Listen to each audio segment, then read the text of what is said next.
Ini adalah kota Ajuba yang merupakan ibu kota dari negara Nigeria. Nigeria adalah sebuah negara di daerah barat Afrika yang dikelilingi oleh beberapa wilayah lain seperti di bagian utara adalah Niger, di bagian timur adalah Kamerun, di bagian barat Benin, dan di sebelah timur ada negara Chad di sana.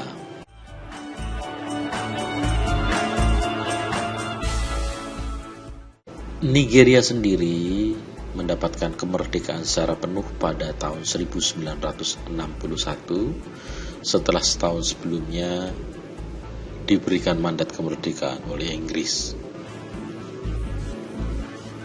Secara umum, Nigeria memiliki sumber daya alam dan sumber daya manusia yang cukup bagus karena dari lahan pertanian cukup banyak yang diharapkan dalam konteks ini. Begitu juga populasi sumber daya manusia yang cukup banyak di negara ini. Namun yang terjadi adalah beberapa masalah yang timbul pasca kemerdekaan. Secara umum, Nigeria dibagi ke dalam 36 negara bagian dalam satu teritorial dengan tentu saja satu ibu kota federal yang kemudian dibagi lagi ke dalam 774 wilayah pemerintahan daerah. Banyaknya negara bagian ini tentu menunjukkan bagaimana sejarah negara ini dan bagaimana kesulitan negara ini menghadapi heterogenitas etnis dan kebangsaan serta sosial dari tingkat bawah hingga tingkat pemerintahan.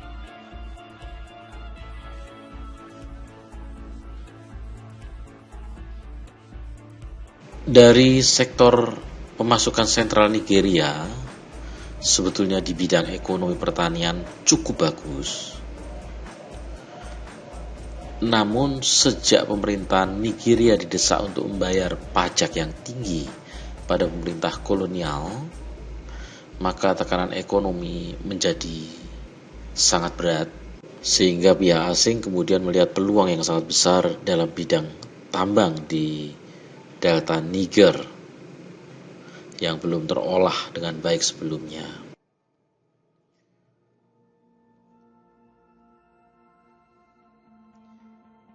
Karena terfokus pada pertambangan di delta Niger, maka sebagai dampaknya mekanisme pengolahan pangan agrikultural menjadi terabaikan di sana. Belum lagi masalah korupsi yang begitu besar di Nigeria pada masa tahun 1960 hingga tahun 1980-an menyebabkan semakin runyamnya kondisi negara ini.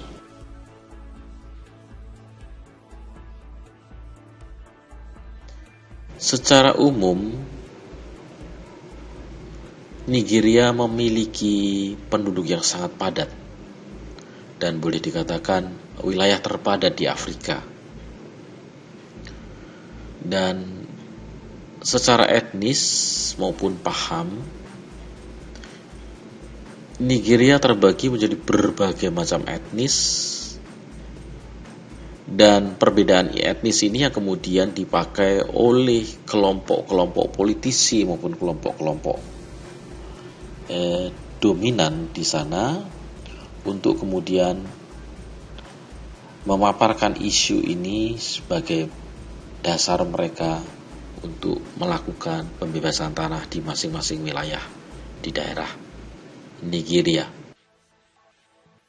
Secara umum di wilayah utara Nigeria itu faham Islam sangat kuat karena mendapat pengaruh dari negara-negara di kawasan utara Afrika.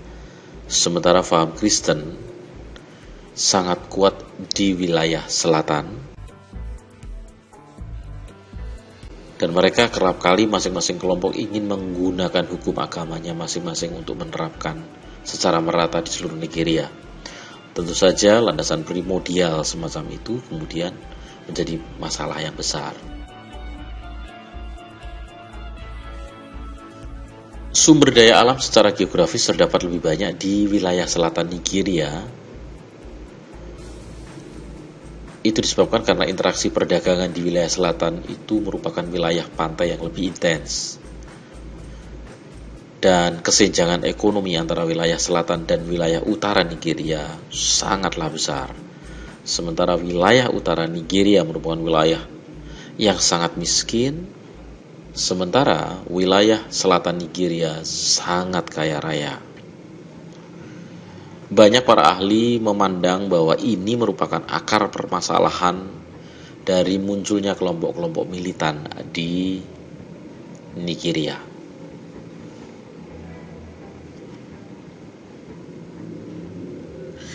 Nigeria yang merdeka sejak tanggal 1 Oktober 1961 sampai saat ini terus-menerus dihadapi oleh masalah, terutama berkaitan dengan kelompok-kelompok militan, seperti salah satu yang terbesar adalah Boko Haram.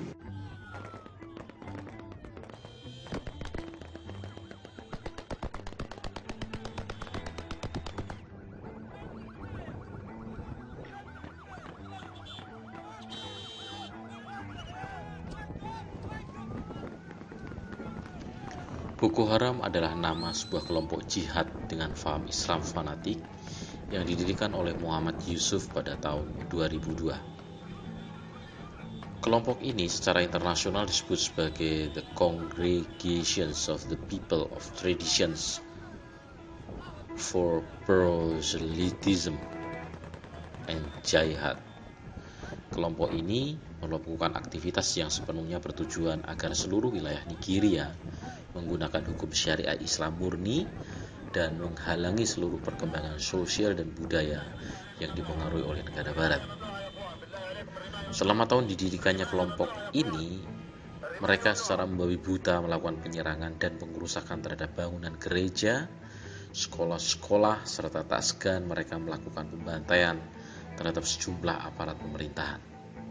Kekerasan yang dilakukan Boko Haram selama tahun 2002 sampai dengan tahun 2013 tercatat kurang lebih 10.000 korban jiwa. Dan kelompok ini seringkali menggunakan bom untuk menghancurkan gedung-gedung ibadah keagamaan, kantor-kantor polisi, dan berbagai kantor strategis di daerahnya. Kelompok Boko Haram sangat berpengaruh di wilayah timur laut Nigeria seperti daerah-daerah Borno, Adamawa, Kaduna, Bauchi, Yobe, dan Kano. Wilayah ini secara internasional dikatakan sebagai wilayah darurat untuk menggambarkan rawannya kriminalitas yang dilakukan oleh kelompok Boko Haram. Nama Boko Haram itu sendiri terdiri dari dua kata, yakni Boko yang berarti aliran kebarat-baratan dan Haram untuk menyebutkan bahwa kelompok ini sangat anti dan membenci paham sosial maupun budaya barat. Secara umum, kelompok Boko Haram seperti kelompok teroris lainnya hampir tidak memiliki struktur yang jelas. Bahkan disebut-sebut bahwa kelompok ini berkaitan dengan kelompok teroris Al-Qaeda. Namun pendapat itu memang masih sangat diragukan kebenarannya. Dan sampai saat ini pemburu teroris internasional belum menemukan bukti-bukti konkret secara material dari negara lain terhadap kelompok ini. Yang jelas pada tanggal 13 November 2013, pemerintah Amerika Serikat secara resmi mengumumkan pernyataan bahwa kelompok Boko Haram merupakan organisasi teroris yang menjadi musuh internasional. Human Rights Watch dalam pencariannya telah menemukan bukti bahwa kelompok ini telah menggunakan anak-anak sebagai tentara. Banyak kelompok lain juga berkembang dan secara umum mereka telah terinspirasi dari para pengkhotbah Islam yang dikenal sebagai Ma'itatsin. Namun secara umum kelompok ini tumbuh sebagai dampak dari pergolakan dan perselisihan etnis yang tidak pernah bisa mereka hindari sejak beberapa tahun sebelumnya. Pendiri Boko Haram, Yusuf, menilai bahwa apa yang dilakukannya merupakan upaya pembersihan etnis. Kelompok Boko Haram saat ini yang pada mulanya merupakan kelompok adat, ini kemudian berkembang menjadi kelompok jihad yang terus berjuang untuk melakukan pembersihan pengaruh barat di Nigeria. Dan kelompok ini kini menjadi semakin kompleks karena masuknya beberapa politisi-politisi yang oportunis serta kaum-kaum kriminal yang juga merasa aman masuk di dalamnya. Dalam wawancara dengan BBC pada tahun 2009, Muhammad Yusuf, pemimpin kelompok Boko Haram ini menyatakan keyakinannya bahwa fakta dari bumi bulat bertentangan dengan ajaran Islam dan harus ditolak, begitu juga dengan teori evolusi Darwin serta fakta hujan yang berasal dari air yang menguap, temuan Ming. Sebelum kematiannya, Yusuf menegaskan tujuan kelompok ini adalah mengubah sistem pendidikan saat ini dan menolak demokrasi.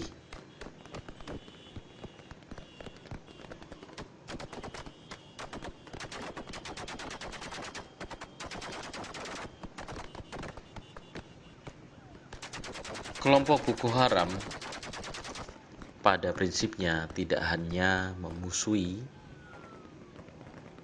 orang-orang dengan paham Kristen, tapi juga memusuhi, bahkan membunuh beberapa kelompok-kelompok Muslim yang bertentangan dengan mereka. Mereka tak segan-segan membunuh beberapa pimpinan religi dan pimpinan adat setempat.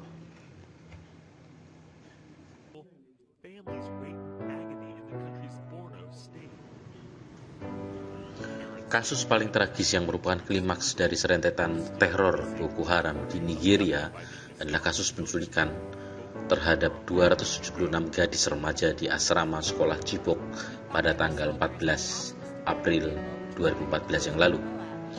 Pada awalnya kira-kira pukul 9 malam waktu setempat, mereka mendengar dentuman senjata api dan mulai membakar sebagian gedung asrama. Pada mulanya mereka menyebut diri mereka adalah tentara yang akan menyelamatkannya. Namun dalam kenyataan yang sebenarnya, kelompok ini telah menculik mereka dan membawanya ke tempat yang tidak jelas keberadaannya. Ini adalah salah satu siswi yang berhasil melarikan diri dan menyelamatkan diri dari penjarahan serta penculikan itu. Gadis ini menceritakan bahwa orang-orang bersenjata telah memerintahkan ratusan siswi sekolah menengah negeri khusus perempuan Chibok berkumpul di luar. Beberapa dari mereka menuju ke ruang penyimpanan makanan, menguras isinya, dan kemudian membakarnya. Para siswi kemudian digiring naik ke atas truk. Mereka mulai berteriak dengan Allahu Akbar, dan saat itulah gadis ini merasa mulai menyadari bahwa mereka bukanlah tentara penyelamat, namun mereka adalah ekstremis Boko Haram, sehingga kemudian ia melarikan diri melalui semak-semak di belakang gedung. Upaya terus dilakukan oleh pihak pemerintah untuk mengatasi masalah ini. Berbagai hujatan dan kecaman datang dari negara-negara bagian lain di Nigeria, juga dari seluruh belahan dunia.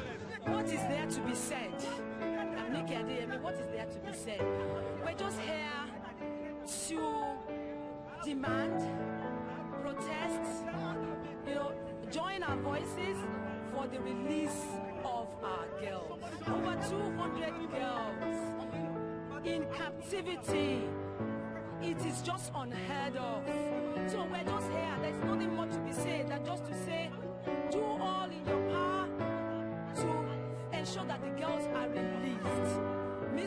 We don't want to talk again. We want the girls to be released.